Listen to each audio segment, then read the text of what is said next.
This is me 2 weeks before the first startup accelerator that I was part of ended. And nobody knows this until today, but I was technically homeless then, and I was secretly living / sleeping in the office for a few weeks. I don't like telling people how many startup accelerators I've been through, because it's not bragging. To my Bay Area and my New York friends, this is stupid. It doesn't make sense. Why shed so much equity for resources and knowledge that I got the first time? I've been through 500 startups, DreamIt Ventures, Startup Chile, but I was also in the last round of interviews for Ycombinator, Techstars. But let me tell you why, so that you don't make the same mistakes and don't end up diluting your equity pointlessly or living in the couch of an office illegally. And of course, I'll tell you how we managed to get into all these programs. Let's first get on the same page about incubators, accelerators, and the stuff in between, because most of the names you've heard of fall under the accelerators category. That's Ycombinator and Techstars, the usual suspects. But they're not all created equal, because programs like Ycombinator operate on a whole other category. Ycombinator practically invented the startup accelerator concept as we know it today. As of 2024, each company gets a $500,000 investment. I'm not gonna get into the terms in this video, but we have another video coming on how convertible notes and safes work, which is gonna cover that in depth. No other startup accelerator writes checks this large. 500 Startups San Francisco, which is their flagship program, does $150,000 for a 6% stake.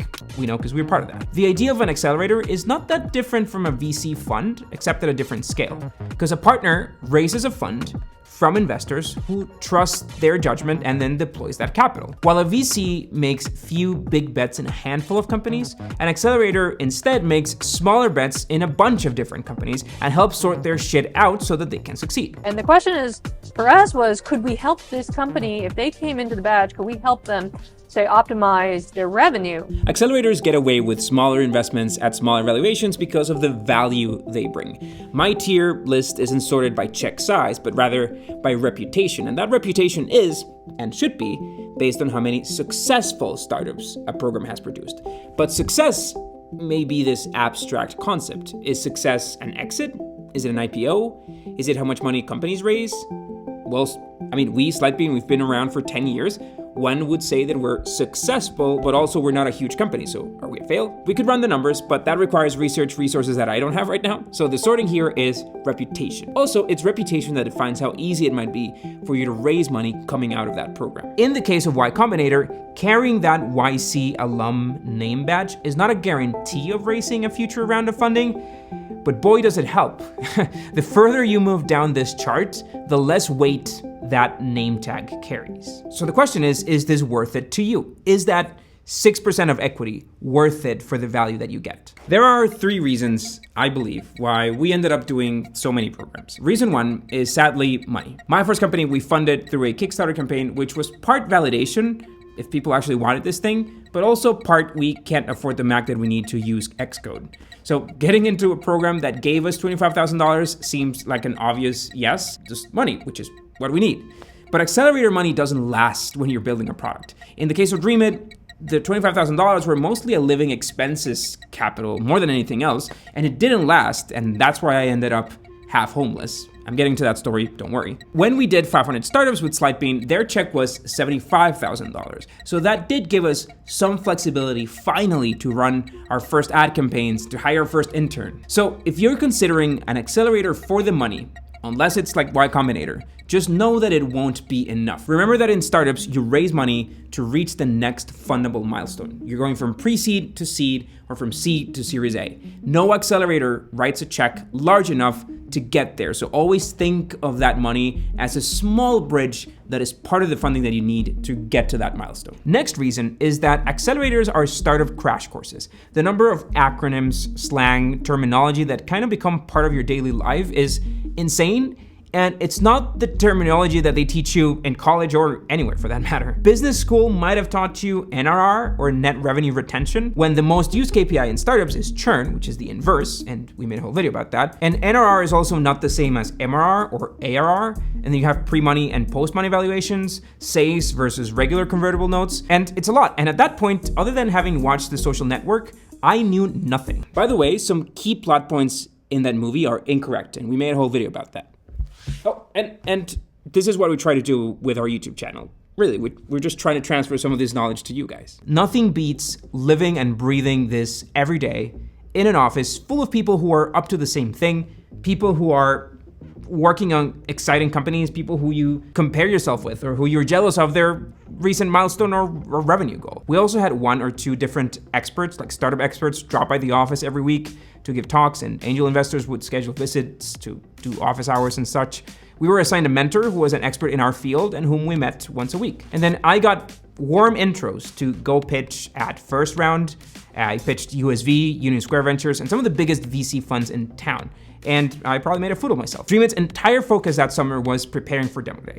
For most accelerators, Demo Days used to be these major graduation events built around the idea that you go to Demo Day and you raise money there. And then we met with the DreamIt partners once or twice a week to refine the company's fundraising story, and we went through dozens of iterations of the pitch deck, which I remember a lot of founders were really struggling with. Now, I believe none of the companies from that batch did particularly well. We had Fly Labs that got eventually acqui-hired by Google.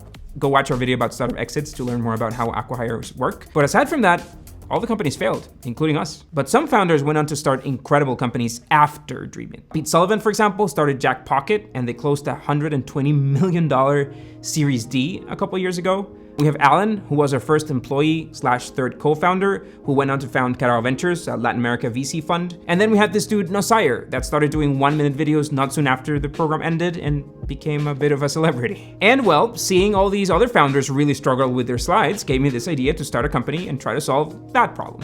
One reporter, when we pitched on Demo Day, called it, I quote, Pixar-worthy. So there maybe was something there. But our company failed too, and in hindsight, I understand what we did wrong. We were trying to build this mobile game in the early iPhone era. This is 2012, iPhone 4, first iPad times, and the business opportunity was there. Hundreds of millions of people were about to get their first smart devices. But we spent all of the summer pulling all-nighters. I just wanted to finish the product and get some metrics and get some maybe revenue. So I wasted all of these opportunities to meet and pitch investors or just to network. We got to Demo Day with the very incorrect expectation that investors would come, when in reality those deals are cooked prior to Demo Day. And Demo Days end up being just a bit of a PR stunt. I didn't realize that Demo Day was the start of fundraising conversations, and I had not budgeted having to live in New York City for another month to follow up on those conversations. So we lived the summer in NYU housing, which was pretty cool because you get to live in NYU, but that expired in August as the students were coming back. I was operating mostly on credit cards at this point. I had no cash, and Airbnb was an option, but it was still very early, and we had a bad experience the first Airbnb we got when we first landed. And then we were just coding all the time and not thinking about this. So for a couple weeks, I had no choice but to sleep in the office. So I would work late at night, and then when everybody left, I just had this pillow and blanket and my pajamas kind of hidden in a closet, and then I would just put them on it and sleep on the couch. And then I would wake up at around 6 in the morning, go to a nearby gym, shower, and then be back at 8 a.m. or so and act as normal. Please don't make these mistakes, guys. And this brings me to the third reason why you should consider an accelerator. They are a bridge to fast track your startup network. Your connections in the startup world aren't just your future investors. They're future team members, advisors, friends, honestly, escape valves, and even a fail-safe job opportunity in case your company goes bust. I was born and raised in Costa Rica, and that 2012 summer was the first time ever that I spent more than a week in the US, and I didn't know anything or anyone in startups. So I felt I wasted that first summer product building. So when we started Slidebean, we decided to bootstrap a product first before even considering any funding or any accelerators. We got a small government grant in Costa Rica that helped with the bootstrapping, and then we did Startup Chile. So you could argue Startup Chile is almost like an incubator, but they do offer a shit ton of equity-free funding, up to $150,000 today if you go through all of their phases. So for us, SUP was crucial funding to launch our MVP, and back then most of the companies were international, so it felt a bit like a college thing going on in Santiago. And there wasn't a lot of accelerator value back then, at least back then. There weren't too many investor intros, and people resources, expertise were somewhat scarce, and you had to kind of fight for it. And this is in part what made us apply to DreamIt for a second time. I wanted another shot at building that network, now finally with a launch product and real revenue. Also, my team hadn't been through DreamIt. It was just me from my other company. So I felt that it was valuable for all of them to kind of experience that. And this is why it's weird that we decided to shed that equity again.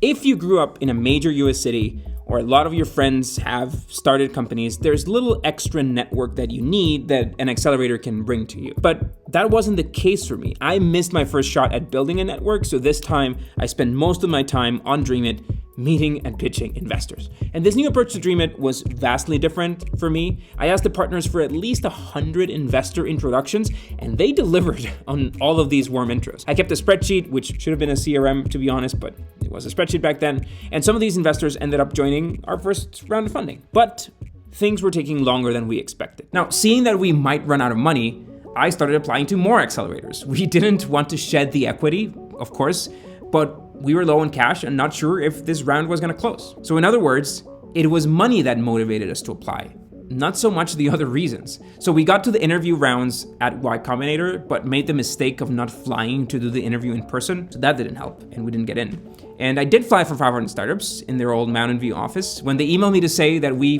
had gotten in, we had really, and this is a true story, we had about 2 weeks worth of runway in the bank. So of course we decided to do it again. We didn't have a choice, mostly for the money, but they did bring something that we didn't expect. So the 500 startups format was very similar to DreamIt. Visitors and fireside chats, but they had two concepts that I hadn't seen before.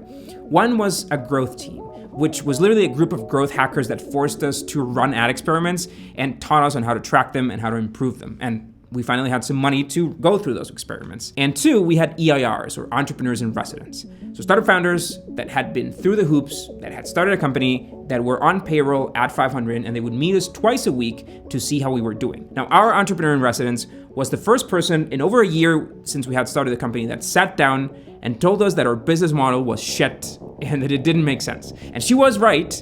We just couldn't see it, and we were just stubbornly stuck with an almost idiotic revenue model. And a couple of years later, I ended up asking Elizabeth, one of the partners, why they had accepted us in the first place. You guys were pretty early, but I think you had a decent number of users, and you had the user base to show that actually people really loved your product, and that was more or less what we were looking for there. And the question is, for us, was could we help this company, if they came into the badge, could we help them, say, optimize their revenue? So let me give you some tips on how to navigate applying into all these programs and not getting in. The first thing I'll say is to stay on top of application deadlines. The easiest way to do that is just to subscribe to our Startup Club newsletter, which we send daily. Second is traction. Traction beats everything. It's proof that your business works, and then traction is revenue, ideally, or monthly active users, less ideally. Signups are vanity metrics, beta users are vanity metrics, so don't brag about those. Echoing what Elizabeth told me, it's crucial to show that you understand what you're doing. So your KPIs, but also your customers, your market, the growth tactics that you plan to use. Show that you not only speak startup, but that you understand your industry better than your competitors do. Most application forms will ask you for a pitch deck, so make sure that it's self-explanatory,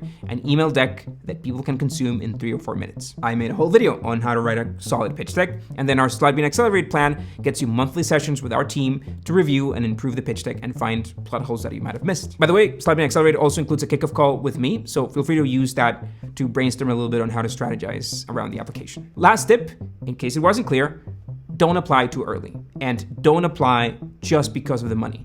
Partners want to see a match. They want to see that the expertise that they bring matches what your company needs. So highlighting that value and that connection will be created, that you value, that you're looking for the advice that they are able to give you. That's the best tip I can offer to make sure that you write a solid application. Once again, if you need help with the pitch deck or navigating this application, you know where to find us.